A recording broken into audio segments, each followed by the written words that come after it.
கர்த்தருடைய பரிசுத்த நாமத்துக்கு ஸ்தோத்திரம். இன்னைக்கு நம்ம பார்க்க போற வேத புத்தகம் எரேமியா 33ஆம் அதிகாரம் 3ஆம் வசனம். என்னை நோக்கி கூப்பிடு, அப்பொழுது நான் உனக்கு உத்தரவு கொடுத்து நீ அறியாததும் உனக்கு எட்டாததுமான பெரிய காரியங்களை உனக்கு அறிவிப்பேன். Call to me and I will answer you and will tell you great and hidden things that you have not known. Jeremiah 33:3. இதை நம்ம ஒரு சின்ன கதையா பார்த்துடலாமா? டேனின்ற பையன் அவங்க குடும்பத்திலேயே கடைசி பிள்ளையா இருந்தானா. அவன் எல்லாத்துலேயுமே சிறந்தவனா இருந்தானா. அவன் படிப்புலேயும் விளையாட்டுலேயும் ரொம்பவே திறமையா இருந்தானா. அவன் என்னதான் திறமையா இருந்தானோ அவனோட உறவினர்களும் குடும்பத்தாரும் அவனை ரொம்பவே தாழ்மையா பார்த்தாங்களாம்.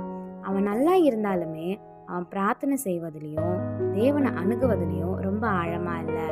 அவனுடைய 22வது வயசுக்கு அப்புறம் அவன் உள்ளத்துல ஏதோ வித்தியாசமான உணர்வு தோன்றுச்சான். திடீர்னு அவன் தேவனுக்கு நெருக்கமானவனா தொடங்கினானா. அவனுடைய மனம் மாறி தினமும் தேவனை நாட ஆரம்பிச்சானா. ஒரு நாள் அவன் பைபிளை திறந்த போது எரேமியா 33ஆம் அதிகாரம் 3ஆம் வசனத்தை வாசிக்க ஆரம்பிச்சானா.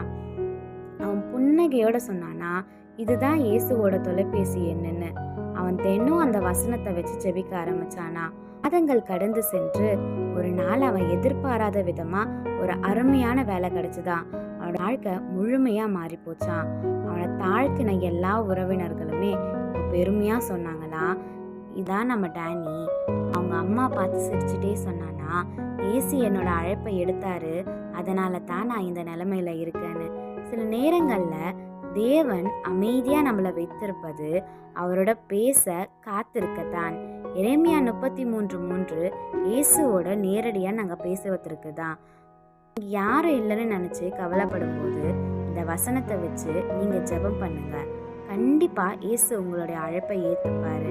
அவர் நிச்சயமா உங்களுக்கு பதில் கொடுப்பாரு.